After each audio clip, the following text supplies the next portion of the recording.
உறவுகள் மாறிக்கொண்டே இருக்கும். 5 வயசுல பையன் சொல்லுவான், எங்க அப்பா தான் சூப்பர் அப்பா. 5 வயசு. 10 வயசானா சொல்லுவான், எங்க அப்பா நல்லவரு, அப்பப்பா கத்துவாரு. 15 வயசுல சொல்லுவான், அம்மாவை கூப்பிட்டு, உன் வீட்டுக்காரர்கிட்ட சொல்லிடுமா, அப்பப்ப என் ரூட்ல வராரு, மரியாதையா இருக்காரு. 20 வயசானா பையன் சொல்லுவான், எப்படிமா இந்த ஆளை போய் நீ கல்யாணம் பண்ணிட்ட? அப்படின்னா பையனுக்கு 20 வயசுன்னு அர்த்தம்.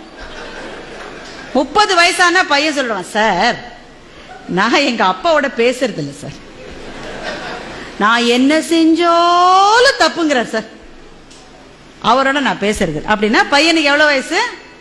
30 வயசு. அதே பையனுக்கு 40 வயசு ஆயிடுச்சுன்னா அவனுக்கே அப்ப குழந்தைகள் இருக்கும். அப்ப சொல்லுவான், எங்க அப்பா கத்திக்கிட்டே தான் இருப்பாரு, ஆனா பாவம் நல்லவருன்னா அவனுக்கு 40 வயசு ஆயிடுச்சுன்னு அர்த்தம். அவனுக்கே 50 வயசு ஆயிடுச்சுன்னா சொல்லுவான், அந்த வறுமையிலேயே எங்க அப்பா எங்களை எப்படி வளர்த்தார் தெரியுமா, மை டாடி இஸ் கிரேட்.